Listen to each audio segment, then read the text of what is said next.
വിശ്വാസ സംരക്ഷകരെന്നറിയപ്പെടുന്ന ബ്രിട്ടീഷ് രാജകുടുംബം അവർ 1000 വർഷങ്ങൾക്ക് ശേഷം ഈ മാസം 2-ാം തീയതി അവരുടെ കാസിലിൽ ഇഫ്താർ വിരുന്ന് നടത്തിയിട്ട് അവിടെ അള്ളാഹു അക്ബർ മുഴങ്ങി എന്നുള്ളത് എങ്ങനെ മനസ്സിലാക്കിയെടുക്കും?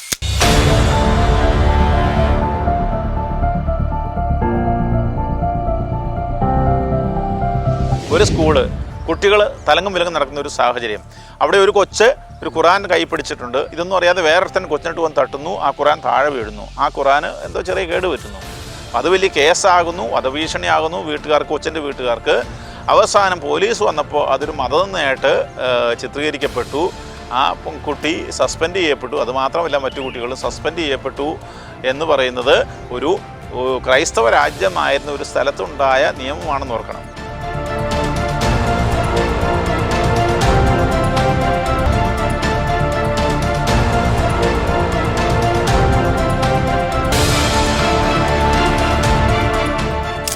US വൈസ് പ്രസിഡന്റ് ജെഡി വാൻസിന്റെ ചില പ്രസ്താവനകൾ ഇന്നത്തെ സമൂഹ മാധ്യമങ്ങളിൽ തന്നെ തരംഗമായിക്കൊണ്ടിരിക്കുകയാണ്. US-ന്റെ ശത്രുവായി UK മാറിക്കൊണ്ടിരിക്കുകയാണോ? എന്താണ് ഈ പ്രസ്താവനയുടെ യഥാർത്ഥ അർത്ഥം? UK-യുടെ മാറിയ രാഷ്ട്രീയ സാഹചര്യങ്ങൾ, ഇസ്ലാമിക മൈഗ്രേഷൻ, പിന്നീടുണ്ടാകുന്ന ഭീകരവാദങ്ങൾ, വിദ്യാഭ്യാസ വകുപ്പിൻ്റെ തലപ്പത്തെത്തിയ ഹമീദ് പട്ടേൽ, മാറുന്ന UK-യുടെ നേരിൻ്റെ ചിത്രം ഇന്ന് ഷെഹന TV-യുമായി പങ്കുവെക്കുന്നത് ഇന്നിൻ്റെ പ്രവാചക ശബ്ദമായ തറേക്കടവിലച്ചനാണ്. തുറന്നു പറഞ്ഞ് തറേക്കടവിലച്ചൻ. അച്ഛാ, അമേരിക്കയുടെ വൈസ് പ്രസിഡന്റ് ജെഡി വാൻസ് ഈ കഴിഞ്ഞ ദിവസങ്ങളിൽ ഒരു പ്രസ്താവന പറയുകയുണ്ടായി. അമേരിക്കയുടെ ഏറ്റവും വലിയ ശത്രു ഇനി ഭാവിയിൽ UK ആയിരിക്കുമെന്ന്. അപ്പോൾ ഇതിൻ്റെ യഥാർത്ഥത്തിലെ നിഗൂഢതകളെക്കുറിച്ച് ഒന്ന് പങ്കുവയ്ക്കാമോ?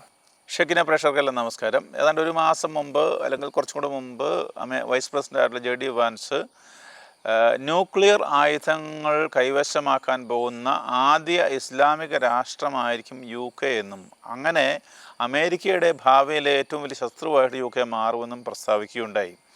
ഇത് അത്യാവശ്യം ചർച്ചയായിട്ടുള്ള കാര്യങ്ങളും മാധ്യമങ്ങളിൽ റിപ്പോർട്ട് വന്നതുമാണ്. അതുകൊണ്ട് തന്നെ അമേരിക്ക പരാജയപ്പെടാൻ പാടില്ല എന്നാണ് അദ്ദേഹം പറഞ്ഞത്. കാരണം ജിഹാദികളുടെ കയ്യിൽ, അതായത് മറ്റുള്ളവരൊക്കെ കാഫിറാണ്, കൊല്ലണം എന്ന് പറയുന്ന ആളുകളുടെ കയ്യിൽ ന്യൂക്ലിയർ വെപ്പൺസ് എത്തുകയാണെങ്കിൽ പിന്നെ ലോകത്ത് ഭവിക്കാൻ പോകുന്ന ആ നാശത്തെക്കുറിച്ചാണ് അദ്ദേഹം സൂചിപ്പിച്ചിരുന്നത്. ഇന്ന് നമ്മുടെ നാട്ടിൽ UK പോകാനായിട്ട് ഒരുങ്ങിയിരിക്കുന്ന അല്ലെങ്കിൽ പോകാൻ താല്പര്യപ്പെടുന്ന ഒത്തിരി ആൾക്കാരുണ്ട്. അല്ലെങ്കിൽ സമാനമായിട്ട് UK നടന്നതിന് സമാനമായിട്ടുള്ള സംഭവങ്ങൾ നമ്മുടെ നാട്ടിൽ, പ്രത്യേകിച്ച് കേരളത്തിൽ നടക്കുന്നുമുണ്ട്. 2031 ആകുമ്പോഴേക്കും കേരളത്തിൽ അധികാരം പിടിക്കുക എന്നൊരു പദ്ധതിയുമായിട്ട് ഈ PFI ഒക്കെ മുമ്പോട്ട് പോകുന്നതായിട്ട് നമുക്ക് വാർത്തകളിൽ നിന്നറിയാം. അതുപോലെ 2047 ഇന്ത്യ ഭരണം പിടിക്കാനായിട്ടും ആ പ്രശ്നങ്ങളുമായിട്ടാണ് ഇപ്പോൾ നമുക്ക് ഈ വാർത്തകളിൽ ഈ സെൻട്രൽ ഗവൺമെൻറ് ഇടപെടുന്നതായിട്ട് നമ്മൾ കാണുന്നത്. ഇങ്ങനെയുള്ളൊരു പശ്ചാത്തലത്തിലാണ് നമ്മൾ UK കാര്യങ്ങൾ പഠിക്കാനായിട്ട് ശ്രമിക്കുന്നത്. ചില കാര്യങ്ങൾ നമുക്കത് ഉൾക്കൊള്ളാനായിട്ട്, മനസ്സിലാക്കാനായിട്ട്, വ്യക്തമാക്കാനായിട്ട് സാധിക്കും. ബ്രിട്ടനിലെ ആഭ്യന്തര സെക്രട്ടറി ആയിട്ടുള്ള സുയല ബ്രൈവർമാന് ഫെബ്രുവരി 2024 വളരെ വ്യക്തമായൊരു പ്രസ്താവന നടത്തിയിട്ടുണ്ട് ഈ വിഷയത്തെക്കുറിച്ച്. അതായത് ഇസ്ലാമിക തീവ്രവാദികളും ആൻറ്റിസെമിറ്റുകളുമാണ് ഇപ്പോൾ ബ്രിട്ടനിൽ കാര്യങ്ങൾ നടത്തുന്നതെന്നും ലേബർ പാർട്ടി അവർ ഹൈജാക്ക് ചെയ്ത് കഴിഞ്ഞുവെന്നും ഇപ്പോൾ ബ്രിട്ടനെ രക്ഷിക്കാൻ സമയമായി എന്നൊക്കെയാണ് അവർ പറഞ്ഞത്. അതിനകത്ത് അവരുടെ പ്രസ്താവനയിൽ അവരുടെ ഉള്ളിലുള്ള ഭയവും ചിന്തയൊക്കെ ഉണ്ട്. അതിന് കാരണം എന്താണെന്ന് ചോദിച്ചാൽ പല സംഭവങ്ങളുണ്ട്. 2021 സർ ഡേവിഡ് അമസ് MP ഒരാൾ കുത്തിക്കൊന്നു എന്ന് മാത്രമല്ല, കോടതിയിൽ ചെന്നിട്ട് അലി ഹർബി അലി എന്ന് പറഞ്ഞ ഇയാൾ ഒരാളെ ജിഹാദിന് പ്രോത്സാഹിപ്പിക്കുന്നത് നല്ലതാണെന്നും മുസ്ലിങ്ങൾക്കും അള്ളാഹുവിനും വേണ്ടിയാണ് താൻ്റെ ചെയ്തതെന്നും വളരെ ഒരു സങ്കോചമില്ലാതെ കോടതി പറഞ്ഞു. അപ്പോൾ ഇങ്ങനെ ഒരു മനസ്സ് ഉള്ള ആളുകളുടെ ഇടയിലാണ് അവർ ജീവിക്കുന്നുള്ള ചിന്ത ഇവർക്കുണ്ട്. 2010 പുറകോട്ട് പോവുകയാണെങ്കിൽ സ്റ്റീഫൻ ടീംസ് എന്ന് പറയുന്ന MP-യെ ഒരു മുസ്ലിം സ്ത്രീ കുത്തി കൊലപ്പെടുത്താൻ ചെയ്തതാണ്. പക്ഷേ മരിച്ചില്ലെന്ന് മാത്രം. തൻ്റെ വേറൊരാളാണ് മൈക്ക് ഫ്രിയർ എന്ന് പറയുന്നത്. തൻ്റെ വ്യക്തിപരമായ സുരക്ഷയെ പരിഗണിച്ച് താൻ ഇനി അടുത്ത ഇലക്ഷൻ നിൽക്കുകയില്ല എന്ന് മൈക്ക് ഫ്രിയർ എന്ന് പറയുന്ന MP പറയുകയുണ്ടായി.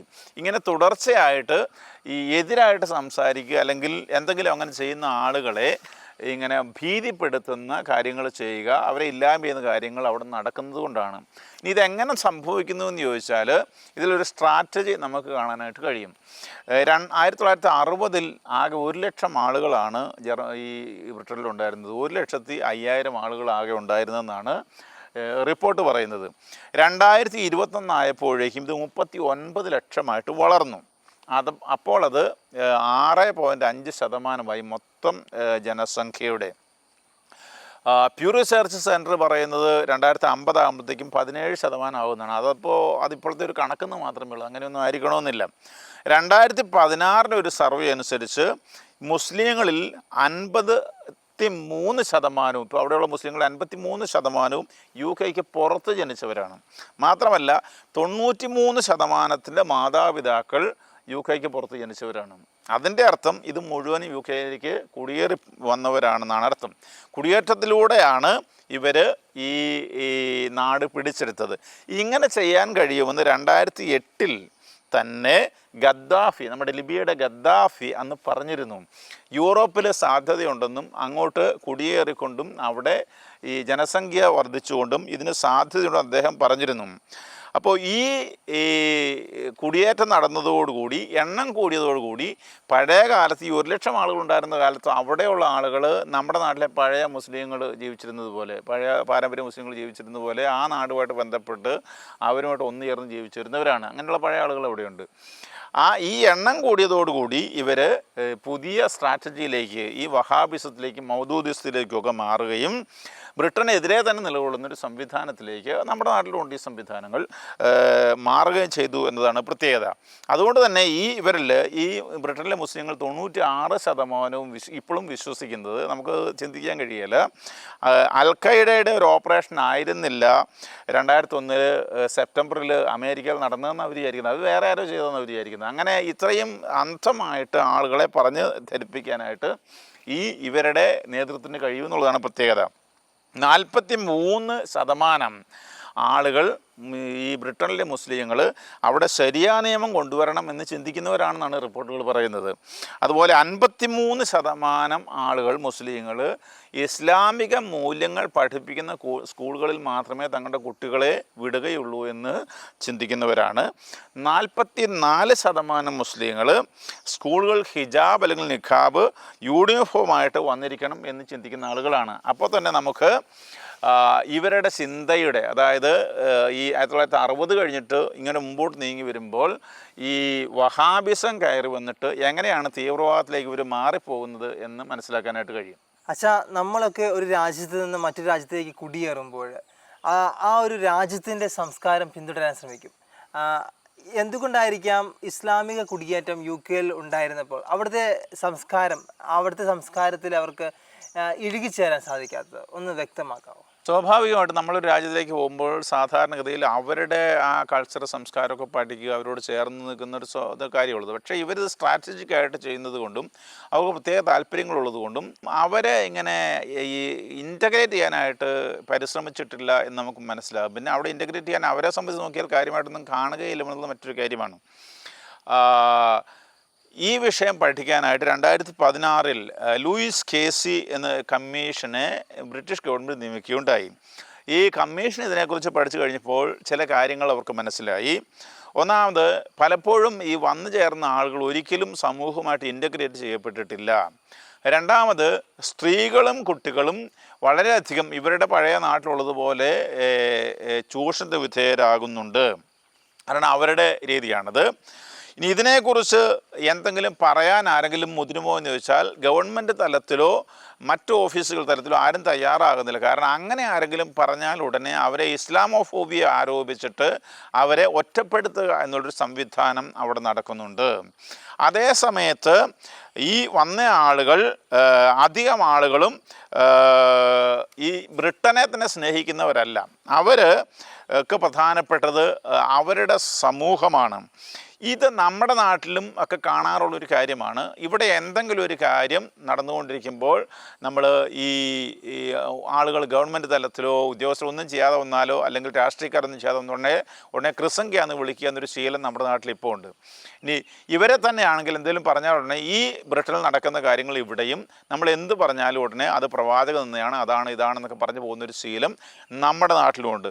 ഇവർ രണ്ട് കാര്യങ്ങൾ ഇതിനായിട്ട് ഉപയോഗിക്കുന്നുണ്ട്. ഒന്ന്, ആരെങ്കിലും എതിര് പറയുകയാണെങ്കിൽ ഉടനെ ഇസ്ലാമോഫോബിയ ആരോപിക്കുക. രണ്ടാമത്, അവർക്ക് പറയേണ്ടതെല്ലാം ഫ്രീ സ്പീച്ച് ഉണ്ട് എന്നുള്ള ആ ഒരു ഒഴിവ് ഉപയോഗിച്ചുകൊണ്ട് അവർക്ക് എല്ലാവരെയും ആക്രമിക്കാനായിട്ടുള്ള ഈ അവരുടെ പ്രമാണങ്ങളെയും കാര്യങ്ങളെയും ആക്രമിക്കാനായിട്ടുള്ളൊരു പ്രവണതയും നമുക്ക് കാണാനായിട്ട് കഴിയും. ഇതെല്ലാം ഉണ്ട് എന്ന് ഈ KC റിപ്പോർട്ടിൽ നമ്മൾ കാണുന്നുണ്ട്. ഇനി ഇവർ പറയുന്നത്, ഈ റിപ്പോർട്ട് പറയുന്നത്, ഈ വന്നു കയറിയ ആളുകൾ ചില പട്ടണങ്ങൾ കേന്ദ്രീകരിച്ചാണ്, അതിനോട് ബന്ധപ്പെട്ടാണ് ജീവിക്കുന്നത്. പ്രത്യേകമായിട്ട് ബ്രാഡ്ഫോർഡ്, ല്യൂട്ടൺ, ബ്രിമിംഗ്ഹാം എന്നിങ്ങനെ സ്ഥലങ്ങൾ ബന്ധപ്പെട്ടാണ് ജീവിക്കുന്നത്. അവിടെയൊക്കെ പലയിടത്തും 30% ആളുകൾ ഇവർ തന്നെ ഉണ്ട്. അതുകൊണ്ട് തന്നെ ഇവർക്ക് അവിടുത്തെ സംവിധാനങ്ങളെ സ്വാധീനിക്കാനായിട്ട്, അതായത് വലിയൊരു വോട്ട് ഭൂരിപക്ഷം ഒരു സ്ഥലത്തുള്ളത് കൊണ്ട് അവിടെയുള്ള സംവിധാനങ്ങളെ സ്വാധീനിക്കാനായിട്ട് കഴിയും. നമ്മൾ റോദർഹാമിലുണ്ടായിട്ടുള്ള ഈ വെള്ളക്കാരായിട്ടുള്ള കുട്ടികളെ 1400ഓളം കുട്ടികളെ പീഡിപ്പിച്ച കാര്യം നമ്മൾ കഴിഞ്ഞ ഒരു വീഡിയോയിൽ റിപ്പോർട്ട് ചെയ്തിട്ടുള്ളതാണ്. ഇവരുടെ ഒരു ഓർഗനൈസേഷൻ, മുസ്ലിം വോട്ട് എന്ന് പറയുന്ന ഒരു ഓർഗനൈസേഷനുണ്ട്. ഇവർ 2024 10% വോട്ടുള്ള കോൺസ്റ്റിറ്റ്യുവൻസികളുടെ ഒരു ലിസ്റ്റ് എടുക്കുകയുണ്ടായി. അവരങ്ങനെ ഈ വോട്ടുകൾ ഏകീകരിക്കാനുള്ളൊരു സംവിധാനമാണെന്ന് ഞാൻ വിചാരിക്കുകയാണ്. അങ്ങനെ എടുത്തപ്പോൾ 14 കോൺസ്റ്റിറ്റ്യുവൻസികളിൽ 30% വോട്ടുണ്ടായിരുന്നു. 31 കോൺസ്റ്റിറ്റ്യുവൻസികളിൽ 20% വോട്ടുകൾ ഉണ്ടായിരുന്നു. ഈ വോട്ടുകൾ ഇവരെന്ത് ചെയ്യുമെന്ന് വെച്ചാൽ ഇവർ യൂണിഫൈഡ് ആയിട്ട് ഉപയോഗിക്കും. ഇവർ ഒന്നിച്ച് ചേർന്ന് ഉപയോഗിക്കുന്നത് കൊണ്ട് ഇവർക്ക് രാഷ്ട്രീയത്തെ സ്വാധീനിക്കാനായിട്ട് കഴിയും. അതുപോലെ തന്നെ ഈ വിദ്യാഭ്യാസം നടത്തുന്ന കുട്ടികളുടെ ആ സ്കൂളുകളെ സ്വാധീനിക്കാനായിട്ട് കഴിയും. അതുകൊണ്ട് അവർക്ക് അവരുടെ കാര്യങ്ങൾ നേടിയെടുക്കാനായിട്ട് സാധിക്കുന്നു എന്നാണ്. നേരെ മറിച്ച് ഈ ബ്രിട്ടീഷുകാരുടെ വോട്ടുകൾ പലപ്പോഴും അവർ ചെയ്യാറില്ലായിരിക്കാം, ചെയ്യുന്നുണ്ടെല്ലാം ചെതറിപ്പോകുന്നുണ്ട്. നമ്മുടെ നാട്ടിൽ നടക്കുന്ന പോലെ തന്നെ നമ്മുടെ നാട്ടിൽ ഇപ്പോൾ ക്രിസ്ത്യൻ വോട്ടുകൾ തന്നെ അല്ലെ ഹിന്ദു വോട്ടുകൾ തന്നെ ഏകീകരിച്ചെടുക്കുകയാണെങ്കിൽ എത്ര വോട്ടുണ്ടാവും? പക്ഷേ അതിങ്ങനെ ചെതറിപ്പോവുകയാണ്. ഇത് തന്നെ നടക്കുന്നത് കൊണ്ട് ബ്രിട്ടനിൽ 2025 അവിടെ 200-ലധികം മേയർമാരുണ്ട്. പ്രധാനപ്പെട്ട സിറ്റികളിലെ മേയർമാരെല്ലാം മുസ്ലിങ്ങളാണ്. അത് ലിസ്റ്റുകളൊക്കെ നമുക്ക് നെറ്റിൽ അടിച്ചാൽ കിട്ടും. ആകെയുള്ളത് 450 മേയർമാരാണ്. 450 ഏതാണ്ട് കുറച്ചുകൂടി. അതുകൊണ്ട് തന്നെ 44% സിറ്റികൾ ഭരിച്ചുകൊണ്ടിരിക്കുന്നതും ഇവർ തന്നെയാണ് എന്ന് നമുക്ക് ഇന്ന് മനസ്സിലാക്കാം. കാരണം അവരുടെ വോട്ടുകൾ അവർ ഏകീകരിച്ചിട്ടുണ്ട്. 2024 തൊട്ട് പാർലമെൻറ്റിൽ അവർ ഖുറാൻ തൊട്ട് സത്യപ്രതിജ്ഞ ചെയ്തിട്ട് അവരുടെ ജോലി ഏറ്റെടുക്കുന്ന പരിപാടിയും ആരംഭിച്ചു എന്നുള്ളത് വാസ്തവമാണ്. അതുപോലെ തന്നെ ഇസ്ലാമിക് ഇവരുടെ ഫീസ്റ്റുകളൊക്കെ കലണ്ടറുകൾ കയറി തുടങ്ങി. അങ്ങനെ ഈ ഒരു ഇസ്ലാമിക പാരമ്പര്യം അവിടെ കൊണ്ടുവരാനായിട്ടാണ് ഇവരുടെ ഏകീകരണത്തിലൂടെ പരിശ്രമിച്ചതും വിജയിച്ചതും. ഈയിടെ ഗാസയിലുണ്ടായ പ്രശ്നങ്ങൾക്ക് ശേഷം ഈ ഹൗസ് ഓഫ് കോമൺസിൽ പാർലമെൻറ്റ് ചർച്ച വന്നപ്പോൾ ഞാൻ എൻ്റെ മനസാക്ഷി അനുസരിച്ചല്ല, സുരക്ഷയെ പ്രതിയാണ് വോട്ട് ചെയ്യുന്ന ഒരു MP പറയുകയുണ്ടായി. അപ്പോൾ നമ്മുടെ നാട്ടിൽ ചിലപ്പോൾ കാണാമല്ലോ, വഖഫ് പ്രശ്നം വന്നപ്പോഴും ചില ആൾക്കാർ ഒരു സമയം ഇവിടെ പറയുന്നു, അതിനുശേഷം പിറ്റേ ദിവസം മാറ്റി പറയുന്നു. അല്ലെങ്കിൽ ലവ് ജിഹാദ് പ്രശ്നം വന്നപ്പോൾ നമുക്കറിയാം, ഒരാൾ ലവ് ജിഹാദ് ഉണ്ടെന്ന് പറഞ്ഞിട്ട് പിറ്റേ ദിവസം മാറ്റി പറയുന്ന സംഭവങ്ങളൊക്കെ ഭയമാണ് അവിടെയും ഇവിടെയും. ഇങ്ങനെ ഒരു സംസ്കാരം അവർ സൃഷ്ടിച്ചെടുത്തു എന്നുള്ള വാസ്തവമാണ്. 2021 എഡ് ഹുസൈൻ എന്ന് പറയുന്ന ഒരാളൊരു പുസ്തകം എഴുതിയിട്ടുണ്ട്. ആ പുസ്തകത്തിൽ എമംഗ് ദ മോസ്ക്സ് എന്നാണ്, മോസ്കുകൾക്ക് ഇടയിൽ എന്നുള്ളതാണ് പറയുന്നത്. അവിടെ വിവരിക്കുന്നത് വെള്ളക്കാർക്ക് പ്രവേശനമില്ലാത്ത സ്ഥലങ്ങൾ ബ്രിട്ടനിലുണ്ട്. നമ്മുടെ നാട്ടിലും നമ്മുടെ ആളുകൾക്ക് പ്രവേശനമുള്ള സ്ഥലങ്ങളുണ്ടല്ലോ, ഉണ്ട്. അവിടെ വെള്ളക്കാരുടെ മുഖമേ കാണുകയില്ല. അയാൾ എഴുതിയിരിക്കുന്നതാണ്. പ്രധാനപ്പെട്ട റീറ്റെയിൽ സെയിലേഴ്സ് എന്ന് പറഞ്ഞാൽ കച്ചവടക്കാരെല്ലാം അവിടുന്ന് പോയിരിക്കുന്നു. ഈ സ്ഥലങ്ങളിൽ ഈ സൗദിയിൽ പോലും കിട്ടാത്ത നിരോധിക്കപ്പെട്ട ഇസ്ലാമിക ഗ്രന്ഥങ്ങൾ എന്ന് പറഞ്ഞാൽ തീവ്രവാദ ഗ്രന്ഥങ്ങൾ അവൈലബിൾ ആണ്. അവിടെ അവർ ചിന്തിക്കുന്നത് എങ്ങനെ ഒരു ഇസ്ലാമിക രാഷ്ട്രം പണിതെടുക്കാം എന്ന് പറഞ്ഞാൽ ശരിയാ നിയമമുള്ള സ്ഥലങ്ങളാണെന്ന് പറഞ്ഞതിൻ്റെ അർത്ഥം. ബ്രിട്ടനിൽ സംഭവിച്ചു കഴിഞ്ഞ കാര്യങ്ങളാണ്. ഇതിൻ്റെ ചില എന്താ പറയുക അലകൾ നമ്മുടെ നാട്ടിൽ നടക്കുന്നുണ്ടെന്ന് നമുക്കറിയാമല്ലോ. അപ്പോൾ എനിക്ക് ഓർമ്മ വരുന്നത്, ഞാൻ നേരത്തെ ജർമ്മനിയിലായിരിക്കുന്ന അവസരത്തിൽ അവിടെ ഈ മെസ്റ്ററ്റ് എന്ന് പറയുന്ന സ്ഥലത്ത് ഈ ബുണ്ടസ്വെയർ, അതായത് ഈ ജർമ്മൻ മിലിറ്ററിയുടെ ഒരു വലിയൊരു കേന്ദ്രം ഉണ്ടായിരുന്നു. അപ്പോൾ ആ സിറിയയിലെ പ്രശ്നമൊക്കെ വന്നപ്പോഴത്തേക്കും 2016 ഞാൻ വിചാരിക്കുന്നു, ഇവർ ഒത്തിരി ആളുകൾ ജർമ്മനി വെൽക്കം ചെയ്തപ്പോൾ ഇവർ ഈ ബുണ്ടസ്വെയറിൻ്റെ ഈ സ്ഥലം, ഇവരുടെ ഈ സ്ഥലം ഇവർ അവിടെ നിന്ന് അങ്ങ് ഒഴിവായിട്ട്, അത് എന്തോ ഒഴിവായതിൻ്റെ കാരണം അടിസ്ഥാനപരമായിട്ട് ഇവർ വന്നതാണോ എന്ന് എനിക്കറിയത്തില്ല, ഒഴിവായിട്ട് ഈ സ്ഥലം ഇവർക്ക് വിട്ടുകൊടുത്തു. അപ്പോൾ ഇവർ ഈ മിലിറ്ററി താമസ സ്ഥലത്തെല്ലാം കയറി താമസിക്കുകയാണ് ഈ റെഫ്യൂജികൾ. അങ്ങനെ താമസിച്ചുകൊണ്ട് പിറ്റേ ആഴ്ച ഇവരുടെ സുഖം അന്വേഷിക്കാനായിട്ട് ജർമ്മൻകാർ ചെന്നപ്പോഴത്തേക്കും ഒരു ഏരിയയിലൊക്കെ പ്രവേശനമില്ലെന്ന് അവർ പറഞ്ഞു. അത് അവരുടെ മോസ്കും പ്രാർത്ഥനയൊക്കെയാണ്. ഇങ്ങനെ ഒരു സംസ്കാരം ഒരു തുടക്കത്തിലെ, അതായത് അങ്ങോട്ട് ജർമ്മനി വെൽക്കം ചെയ്ത് സ്വീകരിച്ചുകൊണ്ട് കുടിയിരുത്തിയെന്ന് വിചാരിക്കണം, അങ്ങോട്ട് പക്ഷേ അവർക്ക് പ്രവേശനമില്ല. ഇങ്ങനെ ഒരു സംസ്കാരം രൂപപ്പെടുത്തിയെടുക്കാനായിട്ട് ഇവർക്ക് സാധിക്കുന്നുണ്ട് എന്നതാണ് പ്രധാനപ്പെട്ട കാര്യം. ഇനി ഇങ്ങനെ വേർപെട്ട് അവർ നിൽക്കുകയാണെങ്കിലും അവർ ഈ സമൂഹമായിട്ട് ഒട്ടും ചേരാതെ നിൽക്കുന്നത്, പക്ഷെ സമൂഹത്തിൽ സ്വാധീനിക്കാനായിട്ട് അവർ പരിശ്രമിക്കുകയും അത് ചെയ്യുകയും ചെയ്യും. ഉദാഹരണം പറയുകയാണെങ്കിൽ 6.5% ഇപ്പോൾ ബ്രിട്ടൻ മുസ്ലിങ്ങളെന്ന് പറഞ്ഞല്ലോ. ഈ 6% അവിടെയുള്ള സൂപ്പർ മാർക്കറ്റുകളിലും അതുപോലെ റെസ്റ്റോറൻറ്റുകളിലും എല്ലാം ഹലാൽ ഫുഡ് അത് ലേബൽ ചെയ്തോ അല്ലാതെയോ അവൈലബിൾ ആണ്. അതായത് അവരുടെ മാർക്കറ്റിൽ അതിനെ സ്വാധീനിക്കാൻ അവർക്ക് സാധിക്കുന്നു, അതിനുള്ള സ്ട്രാറ്റജി അവർ ചെയ്യുന്നു. അതുപോലെ തന്നെ ലണ്ടനിൽ അവിടെ ക്രിസ്ത്യൻ ഫീസൊന്നും നടക്കാറില്ല, ഇസ്ലാമിക ഷോപ്പിംഗ് ഫെസ്റ്റ് നടക്കുന്നുണ്ട്. അതായത് ഇങ്ങനെ നിൽക്കുന്ന ഈ സമൂഹം ഈ വലിയൊരു രാജ്യത്ത് എങ്ങനെയാണ് ഇങ്ങനെ ചതറി കിടക്കുന്നതുകൊണ്ട്, മനുഷ്യ സ്വാതന്ത്ര്യം എന്ന് പറഞ്ഞുകൊണ്ട് ഇങ്ങനെ നടക്കുന്നത് കൊണ്ടും, ഓരോരുത്തരും അവനവൻ്റെ വഴിക്ക് പോകുന്നത് കൊണ്ടും, ഇങ്ങനെ യൂണിഫൈഡ് ആയിട്ടുള്ള വളരെ ചെറിയൊരു വിഭാഗം എങ്ങനെയാണ് ഒരു സംവിധാനത്തെ മറച്ചിടുന്നതെന്നാണ് നമ്മൾ കാണുന്നത്. അതുപോലെ തന്നെ ഈ ചില്ലറ വ്യാപാര കേന്ദ്രങ്ങൾ എടുത്തു കഴിഞ്ഞാൽ, മാർക്കോ, സ്പെൻസറൊക്കെ എടുത്താൽ ഇവിടെയെല്ലാം ഇവരുടെ ഈ വസ്ത്രങ്ങളെല്ലാം അവൈലബിളാണ്. ഇങ്ങനെ ഈ ഒരു പ്രത്യേക സാഹചര്യത്തിലാണ് ബ്രിട്ടൻ ഇപ്പോൾ നീങ്ങിക്കൊണ്ടിരിക്കുന്നത്. അച്ഛാ, ഈ ഒരു ഇസ്ലാമൈസേഷൻ നടക്കുമ്പോൾ UK-യിലെ നമ്മുടെ സഭയുടെ നിലപാട് എന്താണ്? അവിടെ എന്തൊക്കെ പ്രവർത്തനങ്ങളാണ് ഇപ്പം നടക്കുന്നത്? സഭയെക്കുറിച്ച് പറയുമ്പോൾ നമുക്ക് വ്യക്തമായ ഒരു ധാരണ സഭ അവിടെ ഉണ്ടോ എന്ന് ആദ്യം ചോദിക്കണം. ഉദാഹരണം പറയുകയാണെങ്കിൽ 37% ഞങ്ങൾക്ക് മതമേ ഇല്ല എന്ന് എഴുതി കൊടുക്കുന്നവരാണ്. 46% ടാക്സ് കൊടുക്കുന്നുണ്ട്. ഞാൻ വിചാരിക്കുന്നത് അവർക്ക് ഏതെങ്കിലും ഒരു ക്രിസ്ത്യൻ സമൂഹത്തിൻ്റെ ഭാഗമാണെന്ന് ചിന്തിക്കുന്നവരാണ്. അവർ പള്ളിയിൽ പോകുന്നവരാണെന്നുള്ള അർത്ഥത്തിലല്ല. കാരണം ടാക്സ് കൊടുക്കുകയാണെങ്കിൽ സാധാരണഗതിയിൽ എണ്ണും, അങ്ങനെയാണ് അത് എണ്ണുന്നത്. അതുതന്നെ പല വിഭാഗമാണ്. ആംഗ്ലിക്കൻസാണ് പ്രധാന വിഭാഗം, പിന്നെ കത്തോലിക്കരുണ്ട്, പ്രസ്ബിറ്റേറിയൻസ് ഉണ്ട്, മെത്തഡിസ്റ്റ് ഉണ്ട്, ബാപ്റ്റിസ്റ്റുകളുണ്ട്. അതിൽ പഴയ ബ്രിട്ടൻ്റെ സഭയായിട്ട് നിന്നത് ആംഗ്ലിക്കൻ സഭയാണ്. ആകെ 9.6% കത്തോലിക്കരുണ്ടെന്ന് പറയുന്നത്. ഇതെല്ലാവരും പള്ളിയിൽ പോകുന്നവരാണെന്ന് വിചാരിക്കരുത്. അത് പള്ളി സാവധാനത്തിൽ ആളുകൾ ഉപേക്ഷിച്ചു പോയി എന്ന് പറഞ്ഞാൽ അവർക്ക് വിശ്വാസമില്ലാതെയായി. അങ്ങനെ വന്നപ്പോൾ പല പള്ളികളും, ആയിരക്കണക്കിന് പള്ളികൾ ഇല്ലാതെയായി, അതായത് മറ്റെന്തെങ്കിലുമൊക്കെ ആയിട്ട് മാറ്റപ്പെട്ടിട്ടുണ്ടെന്നും റിപ്പോർട്ടുകൾ വരുന്നുണ്ട്. ഈ ഒരു പശ്ചാത്തലത്തിൽ സഭ എന്ത് ചെയ്യുന്നു എന്ന് ചോദിച്ചാൽ, സഭ അവരോട് ശക്തിയല്ലാതെ മാറി, വിശ്വാസമില്ലാത്ത സമൂഹമായിട്ട് മാറിയെന്ന് ഞാൻ പറഞ്ഞതെന്ന് മനസ്സിലായല്ലോ. നമ്മൾ എസെക്കിയേലിൻ്റെ പുസ്തകം 8-ാം അധ്യായമോ 10-ാം അധ്യായമോ വായിക്കുമ്പോൾ, ഒരു ദേശത്ത് വിഗ്രഹാരാധന നിറഞ്ഞാൽ ദൈവം അവിടുന്ന് ഇറങ്ങിപ്പോകും. അങ്ങനെ ജെറൂസലേം ദേവാലയം ദൈവം ഇറങ്ങിപ്പോകുന്നതിന് എസെക്കിയേൽ ചിത്രീകരിച്ചിട്ടുണ്ട്.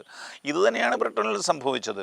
നമ്മൾ അവിടുത്തെ ചരിത്രം നോക്കുകയാണെങ്കിൽ, ഇപ്പോൾ നടന്നു 2017 ഗ്ലൂസെസ്റ്റർ കത്തീഡ്രലിൽ, ചർച്ച് ഓഫ് ഇംഗ്ലണ്ടിൻ്റെയാണ്. അവർ ചെയ്തത് എന്താണ്? അവർ മതമൈത്രിയുടെ ഭാഗമായിട്ട് അവരുടെ പ്രാർത്ഥനയിൽ അള്ളാഹു അക്ബർ ചേർത്തു. അള്ളാഹുവാണ് വലിയവൻ എന്ന് പള്ളിയിൽ ചെന്ന് വിളിച്ചു പറഞ്ഞാൽ എങ്ങനെ ഇരിക്കും? വലിയ പ്രതിഷേധമൊക്കെ ഉണ്ടായെങ്കിലും ഈ സഭ അതിനെ പ്രതിരോധിച്ചു നിന്നു എന്നുള്ളത് വളരെ രസകരമായിട്ടുള്ളൊരു കാര്യമാണ്. 2017 തന്നെ മെയ് 22-ാം തീയതി ഒരു സംഗീത പരിപാടി നടന്നത് പണ്ട് ഒരു മെത്തഡിസ്റ്റ് പള്ളിയായിരുന്ന സ്ഥലത്താണ്. അവിടെയാണ് ഒരു സൂയിസൈഡ് ബോംബർ 22 പേരെ, സൽമാൻ അബേദി എന്ന് പറഞ്ഞ ആൾ 22 പേരുടെ മരണത്തിന് ഇരയാക്കിയ സൂയിസൈഡ് ബോംബിങ് നടത്തിയത്. ഇനി 2017 തന്നെ സ്കോട്ടിഷ് എപ്പിസ്കോപ്പൽ ചർച്ച്, അതായത് ഗ്ലാസ്ഗോയിലെ സെൻറ്റ് മേരീസ് കത്തീഡ്രലാണ്, അവിടെ ധനഹായുടെ കർമ്മങ്ങളോടനുബന്ധിച്ച് ഒരു ഖുറാൻ്റെ സൂറ 19 16-33 വരെയുള്ള ഭാഗം വായിക്കാനായിട്ട് അത് വായിച്ചതൊരു മുസ്ലിം വിദ്യാർത്ഥിയാണ്. അതിന് വലിയ പ്രതിഷേധം ഉണ്ടായപ്പോൾ സഭ അതിന് ഈ സഭ അതിന് ക്ഷമാപണം നടത്തി എന്നുള്ളത് വാസ്തവമാണ്. ഈ സഭ എന്ന് പറയുന്നത് വാസ്തവത്തിൽ അവിടെ ഒരു സാമൂഹ്യ സംവിധാനം പോലെ, അതായത് വിശ്വാസ സംവിധാനം അല്ലാതെ മാറി എന്നുള്ളതാണ് വാസ്തവം. ഈ ഒരു പാരമ്പര്യം വാസ്തവത്തിൽ നമ്മുടെ നാട്ടിലേക്ക് സാവധാനം നുഴഞ്ഞു കയറുന്നുണ്ടെന്ന് മനസ്സിലാക്കണം. നമ്മുടെ നാട്ടിൽ ക്രിസ്തുവിനെ മാത്രം വിശ്വസിച്ചുകൊണ്ട് നിലനിൽക്കാൻ സാധ്യമല്ല, നമ്മുടെ സംവിധാനങ്ങൾ നടത്താൻ സാധ്യമല്ല എന്ന് ചിന്തിക്കുന്ന കുറേയധികം ആളുകൾ സഭയിലുണ്ടെന്നാണ് ഞാൻ കരുതുന്നത്. അവർക്ക് ഇതെല്ലാം കൂടെ ഒന്നിച്ചു കൊണ്ടുപോയാൽ നടക്കുമെന്ന് വിചാരിക്കണം. നമുക്കറിയാം, ഈ വർഷം ആദ്യമായിട്ട് മാർച്ച് 2-ാം തീയതി വിൻസ്റ്റൺ കാസിലിൽ, അതായത് ബ്രിട്ടീഷുകാരുടെ അഭിമാനമായിട്ടുള്ള വലിയ കൊട്ടാരമാണ്, അതിനകത്ത് സെൻറ്റ് ജോർജ് ഹാളിൽ ആദ്യമായി ഇഫ്താർ വിരുന്ന് നടന്നു. എന്നിട്ട് അള്ളാഹു അക്ബർ മുഴങ്ങി എന്ന് പറയുന്നത് നമുക്ക് നെറ്റിൽ കിടപ്പുണ്ട് ഈ കാര്യങ്ങളൊക്കെ. അപ്പോൾ 1000 വർഷം വിശ്വാസത്തിൻ്റെ സംരക്ഷകരായിട്ട് അറിയപ്പെട്ടിരുന്ന ബ്രിട്ടീഷ് രാജകുടുംബം ഇന്ന് ഇങ്ങനെയുള്ള ഒരു സംവിധാനത്തിലേക്ക് മാറി എന്ന് കരുതുമ്പോൾ, ചിന്തിക്കുമ്പോൾ എങ്ങനെയാണ് കാര്യങ്ങൾ കൈവിട്ടു പോകുന്നതെന്ന് മനസ്സിലാക്കാം. അച്ഛാ, ഈയിടെ ഒരു വാർത്ത UK നിന്ന് വരികയുണ്ടായി. മദ്രസയുടെ ഒക്കെ ഏകദേശം ഒരു തലവൻ, അദ്ദേഹം അവിടുത്തെ വിദ്യാഭ്യാസത്തിൻ്റെ മന്ത്രിയായി എന്ന് കേട്ടു. അപ്പോൾ യഥാർത്ഥത്തിൽ ഇനിയുള്ള കാര്യങ്ങളൊക്കെ നമുക്ക് ഊഹിക്കാവുന്നേ ഉള്ളൂ. എങ്ങനെയായിരിക്കാം UK അവസ്ഥ? ഇത് വളരെ പ്രധാനപ്പെട്ട ഒരു വാർത്തയാണ്. നമുക്കറിയാലോ, ഒരു രാജ്യത്തെ സംസ്കാരം വാർത്തെടുക്കുന്നത് വിദ്യാഭ്യാസ സ്ഥാപനങ്ങളാണ്. അതൊരു കുട്ടി ജനിച്ചു വരുമ്പോൾ അവന് ഈ സംസ്കാരമോ മാനവികതയൊന്നും അങ്ങനെയൊന്നും ഉണ്ടാകില്ല. ഒരു സാധാരണഗതി അതിനെ ട്രെയിൻ ചെയ്ത് വരുന്ന വിദ്യാഭ്യാസ സ്ഥാപനങ്ങളിലൂടെയാണ്. അതുപോലെ തന്നെ ട്രൈബലായിട്ട് ജീവിക്കുന്ന ആളുകളെ സ്കൂളിൽ കൊണ്ടുപോയിട്ട് ആ വിദ്യാഭ്യാസം കഴിയുമ്പോൾ അവർ സംസ്കാരമുള്ള മനുഷ്യരായിട്ട് മാറി വരും. എന്നാൽ ഈ വിദ്യാഭ്യാസ സ്ഥാപനങ്ങളെ ഹൈജാക്ക് ചെയ്തിട്ട് അവിടെ ഈ സംസ്കാരം പഠിപ്പിക്കുന്നതിന് പകരം തീവ്രവാദം പഠിപ്പിക്കുന്നൊരു സംവിധാനം ഉണ്ടായാൽ എന്ത് സംഭവിക്കും നമുക്ക് ഊഹിച്ചാൽ മനസ്സിലാകും. അതോടുകൂടി ഭാവി ഇല്ലാതെയാവും. കാരണം ഭാവിയിലേക്ക് ചിന്തിക്കുന്നില്ലല്ലോ, ജീവിതം ദുസ്സഹമാകും. ഇങ്ങനൊരു സംവിധാനം ഇപ്പോൾ UK നടന്നു കഴിഞ്ഞു എന്ന് നമുക്ക് മനസ്സിലാക്കാൻ. ഇത് പറയുന്നതിന് മുമ്പ് നമ്മുടെ നാട്ടിൽ നടക്കുന്നുണ്ട് എന്ന് ഓർത്തുകൊള്ളണം. നമ്മൾ ഈ 2023 ജൂണിൽ കാഞ്ഞിരപ്പള്ളി ആ കോളേജിൽ നിന്ന്, അമൽ ജ്യോതി കോളേജിൽ നിന്ന് ഒരു കൊച്ച് ചാടി മരിച്ചപ്പോൾ എന്തെല്ലാം ബഹളമായിരുന്നു. നമുക്കറിയാം, പൂഞ്ഞാറിൽ നിന്ന് 100 കണക്കിന് ബസ്സുകൾ, 1000 ബസ് എടുത്തിട്ടാണ് അവിടെ സമരത്തിനായിട്ട് ഈ ആളുകൾ പോയതെന്നൊക്കെ കേൾക്കുകയുണ്ടായി. ഇപ്പോഴും വീഡിയോകൾ നമുക്കതിൻ്റെത് വാർത്തകൾ ചാനലുകൾ കിടപ്പുണ്ട്. അതേ സമയത്ത് അല്ലസർ കോളേജ് തൊടുപുഴ നടന്നപ്പോൾ സമാനമായ സമ്മർദ്ദം ഒരു പ്രശ്നവുമില്ല. അല്ലെങ്കിൽ വയനാട് ഇതിനെയെല്ലാം സപ്പോർട്ട് നടക്കുന്ന ഈ SFIക്കാർ തന്നെ കാരണക്കാരായിട്ട് സിദ്ധാർത്ഥ മരണം നടക്കും. അതിനൊന്നും കുഴപ്പമില്ല. ക്രിസ്ത്യാനികളുടെ സ്ഥാപനങ്ങൾ തിരഞ്ഞുപിടിച്ച് നശിപ്പിക്കുക എന്നുള്ളൊരു സ്ട്രക്ചർ ഈ നാട്ടിൽ നടക്കുന്നുണ്ട് എന്ന് നമ്മൾ ഓർത്തുകൊള്ളണം. ഇങ്ങനെയുള്ള കാര്യങ്ങൾ UK ഇതിനു മുമ്പേ നടന്നു കഴിഞ്ഞതാണ്. അതിനെന്ത് സംഭവിക്കും? ഇപ്പോൾ അവിടെയുള്ള പരീക്ഷകളെ ക്രമീകരിക്കണമെങ്കിൽ റമദാനൊക്കെ നോക്കി മാത്രമേ ക്രമീകരിക്കാനായിട്ട് കഴിയുള്ളൂ എന്നൊരു കാര്യമാണ്. ഒരു സ്കൂളിൽ കുട്ടികൾ, അതായത് പഠിക്കാൻ വരുന്ന കുട്ടികൾ അധ്യാപകനെ ധരിപ്പിക്കാൻ ശ്രമിച്ചത് താലിബാൻ ഭരിക്കുന്ന അഫ്ഗാനിസ്ഥാനാണ് ഏറ്റവും ബെസ്റ്റ് എന്നായിരുന്നു എന്ന് റിപ്പോർട്ട് വരികയുണ്ടായി. ഇനി നന്നായിട്ട് നടന്നുകൊണ്ടിരിക്കുന്ന സ്ഥാപനങ്ങളെ തിരഞ്ഞു പിടിച്ച് അവിടെ സമരം ചെയ്തത്. പക്ഷേ ഇത് നമ്മുടെ നാട്ടിൽ മനസ്സിലായില്ല. കാരണം നമ്മുടെ നാട്ടിൽ വിദ്യാഭ്യാസ സ്ഥാപനങ്ങളിൽ എന്തോ പോർക്കളമായിട്ടാണ് നമ്മുടെ രാഷ്ട്രീയക്കാർ കണക്കാക്കുന്നതും പ്രചരിപ്പിക്കുന്നതും. യൂറോപ്പിൽ പക്ഷേ അങ്ങനെ സമരം നടക്കുന്ന സ്ഥലമല്ല. അവിടെ നിരന്തരമായിട്ട് സമരങ്ങൾ നടത്തി സ്ഥാപനങ്ങൾ പൊളിച്ച് നശിപ്പിച്ച് കളയുക എന്നൊരു കർമ്മ പദ്ധതി ഇവർ ആവിഷ്കരിച്ചിട്ടുണ്ട്. ഇവിടുന്ന് പോയ ആശയങ്ങളും ആവാം ഇത്. ഉദാഹരണം പറഞ്ഞാൽ 2017 സെൻറ്റ് സ്റ്റീഫൻ സ്കൂൾ ന്യൂഹാമിൽ, ഇത് ഏറ്റവും ബെസ്റ്റ് പ്രൈമറി സ്കൂൾ എന്ന് പേരെടുത്താണ് ബ്രിട്ടനിലെ. ആ സ്കൂൾ 2018 നടന്നതെന്ന് ചോദിച്ചാൽ അതിനെ പൂട്ടിക്കാനായിട്ടുള്ള പരിശ്രമമാണ്.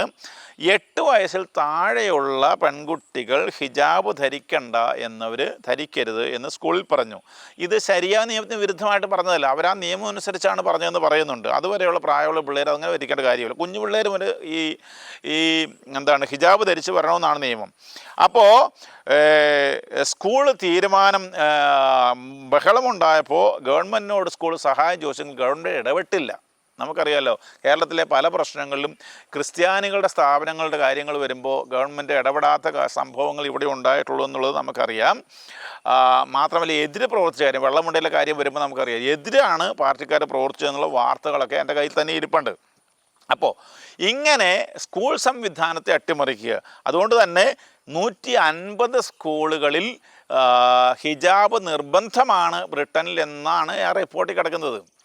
അപ്പോൾ എങ്ങനെയാണ് ബ്രിട്ടൻ മാറിപ്പോയെന്ന് ആലോചിച്ച് നോക്കുക. അല്ലെങ്കിൽ 2019 ബിർമിംഗ്ഹാമിലെ പാർക്ക് ഫീൽഡ് കമ്മ്യൂണിറ്റി സ്കൂളിൽ അവർ 80%, അതായത് 80%, 600ഓളം കുട്ടികളെ സ്കൂളിൽ വിടാതെ പിൻവലിച്ചു. അത് അധികവും മുസ്ലിം കുട്ടികളാണ് പഠിക്കുന്നത് അവിടെ. കാര്യം എന്താണെന്ന് അറിയുമോ? ലിംഗസമത്വം പഠിപ്പിച്ചു എന്നുള്ള കാരണത്താൽ, വേറെ ഒന്നുമല്ല, ലിംഗസമത്വം പഠിപ്പിച്ചു. അത് അവരുടെ ചിന്തയ്ക്ക് എതിരാണ്. അതുപോലെ ഹോമോസെക്ഷുവാലിറ്റി ക്ലാസ് ഉണ്ടായെന്ന് വിചാരിക്കണം. 2023 മഞ്ചസ്റ്ററിലെ ഒരു സ്കൂളിൽ നിന്ന് 300 കുട്ടികളെ അവർ 3 ദിവസത്തേക്ക് പിൻവലിച്ചു. കാര്യം എന്താണെന്നറിയുമോ? പ്രായത്തിന് അനുയോജ്യമായ സെക്സ് എഡ്യൂക്കേഷൻ, ലൈംഗിക വിദ്യാഭ്യാസം കൊടുക്കുന്നു എന്നുള്ള കാരണത്തിൽ അതൊന്നും അവർക്ക് ആവശ്യമില്ല, സ്കൂൾ വിദ്യാഭ്യാസം അട്ടിമറിക്കുക എന്നുള്ളതാണ്. എന്നിട്ട് 200 മാതാപിതാക്കൾ അവരുടെ പരാതി എഴുതി കൊടുത്തു ഇതിനെതിരെ. 2023 നമ്മുടെ ഇവിടെ നടന്ന ഒരു സംഭവമുണ്ട് അതുമായിട്ട് ബന്ധപ്പെട്ട്. ഹമാസ് ആക്രമണം ഉണ്ടായപ്പോൾ നമ്മുടെ വയനാട് MP പാർലമെൻറ്റിൽ പോയതുപോലെ കുട്ടികൾ പ്രോ പാലസ്റ്റീനിയൻ ബാഡ്ജുകളുമായിട്ട് സ്കൂളിൽ തിരിച്ചുകൊണ്ട് വന്നു. ഇപ്പോഴത്തെ സ്കൂൾ പറഞ്ഞു അത് പാടില്ല എന്ന് പറഞ്ഞു. ഉടനെ 2 ദിവസത്തേക്ക് സമരം കാരണം സ്കൂൾ അടയ്ക്കേണ്ടി വന്നു. 2021 ബാട്ട്ലി ഗ്രാമർ സ്കൂളിൽ ഒരു പാഠം പഠിപ്പിക്കാണ്ട് ഒരാൾ ദൈവദൂഷണവും സംസാര സ്വാതന്ത്ര്യവും എന്നുള്ളതാണ് വിഷയം. ഇദ്ദേഹം മുഹമ്മദിൻ്റെ ഒരു കാർട്ടൂൺ ക്ലാസ്സിൽ കാണിച്ചതുകൊണ്ട് അദ്ദേഹം ഒളിവിൽ പോകേണ്ടി വന്നതെന്ന് മാത്രം. ഇപ്പോഴും അദ്ദേഹം ഒളിവിലാണ്. ഇങ്ങനെ സ്കൂൾ സംവിധാനത്തെ അട്ടിമറിക്കുക, അവരുടെ പദ്ധതി അനുസരിച്ച് മാറ്റുക എന്നുള്ളതാണ്. മിക്കായേല കമ്മ്യൂണിറ്റി സ്കൂൾ എന്ന് പറയുന്നത് ബ്രിട്ടനിലെ ഏറ്റവും കർക്കശക്കാരിയായിട്ടുള്ള പ്രധാന അധ്യാപികയുള്ള സ്ഥലമാണ്. കാത്രൈൻ ബീർബൽ സിംഗ് എന്ന് പറയും. അപ്പോൾ അവിടെ അവിടുത്തെ സ്കൂളിൻ്റെ ഗ്രൗണ്ടിൽ ചില കുട്ടികൾക്ക് നിസ്കരിക്കണമെന്ന് മാത്രമല്ല, ചില കുട്ടികളെ നിർബന്ധിച്ചുകൊണ്ട് പോവുകയാണ്. ഇങ്ങനെ വന്നപ്പോൾ ഇവരെ സ്കൂളിൽ വളരെ കർക്കശ തീരുമാനം എടുക്കുന്ന ആളാണ്. സ്കൂൾ നിരോധിച്ചപ്പോഴത്തേക്കും ഇവർക്കെതിരെ വലിയ പ്രക്ഷോഭം ഉണ്ടാവുകയും അവരുടെ മുറിയിലേക്ക് ഇഷ്ടിക വലിച്ചെറിയുകയും വധഭീഷണി മുഴക്കുകയും ചെയ്തു. എന്ന് മാത്രമല്ല 2024 ഇവർക്കെതിരെ ഒരു കേസും കൊണ്ട് കൊടുത്തു. ഏതായാലും കോടതി ആ കേസ് സ്വീകരിച്ചില്ല എന്നുള്ളത് ആശ്വാസകരമായിട്ട് സംബന്ധിച്ചാണ്. പലയിടത്തും പ്രാർത്ഥിക്കാനായിട്ട് സ്ഥലം ചോദിക്കുന്ന കാര്യം നമ്മുടെ നാട്ടിൽ സ്ഥിരമായിട്ട് നടന്നിട്ടുള്ള ഒരു കാര്യമാണെന്ന് നമുക്കറിയാമല്ലോ. ഇനി ഈ ഒരു പശ്ചാത്തലത്തിലാണ് ഈ ബ്രിട്ടീഷ് ഗവൺമെൻറ് ഹമീദ് പട്ടേലിന് വിദ്യാഭ്യാസ മന്ത്രിയായിട്ട്, ഇപ്പോൾ ഇടക്കാലത്തേക്കുള്ളതാണ് നിയമനം, എന്ന് ഉയർത്തിയെന്നുള്ളത് നമ്മൾ മനസ്സിലാക്കണം. അവിടെ ഓഫ്സ്റ്റഡിൻ്റെ ഹെഡായിട്ട് ഇദ്ദേഹത്തെ കൊണ്ടുവന്നിരിക്കുകയാണ്. വേറെ ആളുകളും അവിടെ ഭരിക്കുന്നവരൊക്കെ ഉണ്ട്. പക്ഷേ ഒരു മതവിദ്യാഭ്യാസത്തിൻ്റെ പ്രധാനമായിട്ടുള്ള ഒരാൾ പൊതുവിദ്യാഭ്യാസത്തിലേക്ക് കയറി വന്നിട്ട് തീരുമാനങ്ങൾ എടുക്കാനുള്ള നിലയിലേക്ക് വരുന്നത് സാധാരണഗതിയിൽ മനസ്സിലാക്കാനായിട്ട് ബുദ്ധിമുട്ടാണ്. അച്ഛാ, ഇത്രയൊക്കെ അട്ടിമറികൾ നടന്നിട്ടും അവിടുത്തെ പോലീസ് സംവിധാനങ്ങളിൽ നോക്കുകുത്തിയായിട്ട് നിൽക്കുന്നതിൻ്റെ കാരണം എന്താണ്? ഒരു സമാന്തര സംവിധാനം അവരിപ്പോൾ ബിൽഡ് ചെയ്തിട്ടുണ്ട്. 85 ശരിയാ കോടതികൾ രാജ്യത്ത് വർക്ക് ചെയ്യുന്നുണ്ട്. ഇപ്പോൾ ചില ഏരിയകളിൽ ആ കോടതി പോയാൽ മതി എന്ന് അവരങ്ങ് തീരുമാനിച്ചാൽ അങ്ങോട്ട് പോകാൻ നിർബന്ധിതരാകുകയാണ് ആളുകൾ. നമ്മളിപ്പോൾ വഖഫ് കോടതി പോകണമെന്ന് പറഞ്ഞല്ലോ. പോലീസിൻ്റെ കാര്യമാണ് ഒരു കേസ് പറയും. ഒരിക്കൽ 2023 ഒരു കോളേജിൽ ഒരു കൊച്ച് ഇങ്ങനെ അറിയാതെ ഒരു കൊച്ചിനെ തട്ടിപ്പോകുമ്പോൾ ആ കൊച്ചിൻ്റെ കയ്യിലൊരു ഖുറാൻ ഇരിപ്പുണ്ട്. അത് താഴെ വീണ് കേടുവരുന്നു പറഞ്ഞാൽ താഴെ വീഴുമ്പോൾ ഉള്ള കേടുവരുന്നു. വലിയ കാര്യമൊന്നുമില്ല. പക്ഷേ അന്ന് മുതൽ ഈ കുട്ടിയുടെയും മാതാപിതാക്കളും വധഭീഷണിയായി എല്ലാ ദിവസവും. ആലോചിച്ച് നോക്ക്. ഖുറാൻ താഴെ വീണു, അതായത് ഇവൻ അറിഞ്ഞുകൊണ്ട് ചെയ്തതല്ല. ഉടനെ വധഭീഷണി പോലീസ് ഇടപെട്ടപ്പോൾ അവർ നിർവചിച്ചത് ഇത് മനഃപൂർവ്വമല്ലാത്ത ഒരു ക്രൈമല്ല, പക്ഷേ മതവിദ്വേഷത്തിൻ്റെ പരിപാടിയാണെന്ന് അവർ നിർവചിച്ചു. 4 പിള്ളേരെ സസ്പെൻഡ് ചെയ്തു. അതായത് ഒന്നും ചെയ്യാൻ മേലാത്ത മറ്റുള്ള ആളുകൾക്ക്, ഇങ്ങോട്ടാണ് നമ്മുടെ ആളുകൾ കുടിയേറുന്നത് എന്ന് ഓർമ്മയുണ്ടാവണം. പിന്നെ ഒരു കാര്യം കൂടെ പറയാനാണെങ്കിൽ ജയിലുകൾ സാധാരണ യൂറോപ്പിലെ സംവിധാനം അനുസരിച്ച് പഴയ കാലം മുതൽ അവിടെ ആളുകൾക്കൊരു സഹായം കൊടുക്കാനും ഒന്ന് പ്രാർത്ഥിക്കാനും ഒക്കെ ആയിട്ട് വൈദികരെ കൊടുക്കാറുണ്ടായിരുന്നു. അപ്പോൾ അവിടെയുള്ള ഈ എല്ലാ സഭകളിലും ആൾക്കാർ ചെയ്യാറുണ്ട്. ഗവൺമെൻറ് അപ്പോയിൻമെൻറ്റാണ്. അപ്പോൾ ഇവർ മുസ്ലിങ്ങൾ വന്നപ്പോൾ മുസ്ലിം ഇമാമരെ കൊടുത്തു. അവർ ചെയ്തത് എന്താണെന്നറിയാമോ? അവരവിടെ തീവ്രവാദം പ്രചരിപ്പിച്ചു. അപ്പോൾ ഒരാൾ ജയിലിലേക്ക് പോകുന്നതിനേക്കാൾ തീവ്രവാദിയായിട്ട് തിരിച്ചു വരുന്നു. അതുമല്ലെങ്കിൽ ചുമ്മാതെ ജയിലിലേക്ക് പോയിട്ട് ഇങ്ങോട്ട് തീവ്രവാദിയായിട്ട് തിരിച്ചു വരുന്ന സംവിധാനം. ഇത് PFI ആദ്യം അറസ്റ്റ് ചെയ്യപ്പെട്ടപ്പോൾ ഈ സംഭവം ഉണ്ടായി ഇന്ത്യയിൽ ഞാൻ കേട്ടിട്ടുണ്ട്. അത് ഈ ജയിലിൽ സന്ദർശിച്ച ആളുകൾ ഇങ്ങനെ ഇവിടെ ഉണ്ടായിരുന്നു. ഇപ്പോൾ അതിന് മാറ്റം വന്ന് കാണുമായിരിക്കും നമുക്കറിയാം, കാരണം ആളുകൾ ചിന്തിക്കുന്നതുകൊണ്ട്. ഒരു സംഭവം ഉണ്ടായതെന്താണെന്ന് ചോദിച്ചാൽ, ബ്രിട്ടനിലെ അതിപ്രധാനമായിട്ടുള്ള അതീവ സുരക്ഷയുള്ള ജയിലാണ് HMP വൈറ്റ്മൂർ എന്ന് പറയുന്നത്. അവിടെ 2 പേര് ബ്ലേഡ് ഉപയോഗിച്ചുകൊണ്ട് അവിടെയുള്ള 5 ജോലിക്കാരെ കഠിനമായിട്ട് മുറിവേൽപ്പിച്ചു. അത് കഴിഞ്ഞിട്ട് അവരെ അറസ്റ്റ് ചെയ്ത് പിടിച്ചപ്പോൾ എന്നാ മനസ്സിലായെന്നറിയാമോ? ഒരുത്തൻ 2015 തീവ്രവാദം പ്ലാൻ ചെയ്ത വഴി ഇവനെ അറസ്റ്റ് ചെയ്ത് ജയിലിലിട്ടവനാണ്. മറ്റവൻ ആ ജയിലിൽ വെച്ച് തീവ്രവാദം പഠിച്ചവനാണ്. അല്ലെങ്കിൽ 43,000-ഓളം ആളുകൾ ഇന്ന് ബ്രിട്ടീഷ് പോലീസ് ഒബ്സർവ് ചെയ്യുന്ന തീവ്രവാദ സ്വഭാവമുള്ളവരാണെങ്കിൽ അതിൽ ഒരാളുടെ കേസ് പറയുന്നത് 850-ഓളം പേര് ഇറാഖിലും സിറിയയിലും യുദ്ധം ചെയ്യാനായിട്ട് പോകാൻ പുറപ്പെട്ടു, 600 പേരും ബ്ലോക്ക് ചെയ്യപ്പെട്ടു. അതിലൊരാളുടെ അമ്മ പറഞ്ഞത് 17 ദിവസം ഒരു മോസ്കിലെ പ്രസംഗം കേട്ടതുകൊണ്ടാണ് എൻ്റെ മകൻ തീവ്രവാദിയായി തീർന്നതെന്നാണ്. അവന് ഇതൊന്നും ഉണ്ടായിരുന്നുള്ളതല്ല. ഇങ്ങനെ ഒരു സംവിധാനം എല്ലാം തീവ്രവാദവുമായിട്ട് ബന്ധപ്പെട്ട് നടന്നുകൊണ്ടിരിക്കുന്ന ഒരു സ്ഥലമായി മാറി ബ്രിട്ടൻ എന്ന് നമ്മൾ മനസ്സിലാക്കുന്നത് വാസ്തവത്തിൽ നമ്മുടെ കാര്യങ്ങൾ ചിന്തിക്കാനും അവരുടെ കുറിച്ച് മനസ്സിലാക്കാനും ഉപകരിക്കുന്നു ഞാൻ കരുതുന്നു. സൂര്യൻ അസ്തമിക്കാത്ത സാമ്രാജ്യമെന്ന് വിളിപ്പേരുള്ള ബ്രിട്ടൻ്റെ ഇന്നത്തെ അവസ്ഥ, ഇസ്ലാമിക കുടിയേറ്റം ബ്രിട്ടനിൽ ചെലുത്തുന്ന ചില ഭീകരവാദങ്ങൾ, വിദ്യാഭ്യാസ വകുപ്പ് തന്നെ മാറിയ ഒരു സാഹചര്യം. ഈ വിഷയത്തിൽ നമ്മോട് ചർച്ചയ്ക്കെത്തിയത് ബഹുമാനപ്പെട്ട തറയക്കടവിലച്ഛനാണ്. വിഷയത്തിൽ കൃത്യവും വ്യക്തവുമായി പ്രേക്ഷകരോട് പങ്കുവെച്ച ബഹുമാനപ്പെട്ട അച്ഛന് എല്ലാ പ്രേക്ഷകരുടെ പേരിലും ഏറെ സ്നേഹത്തോടെ നന്ദി പറയുകയാണ്.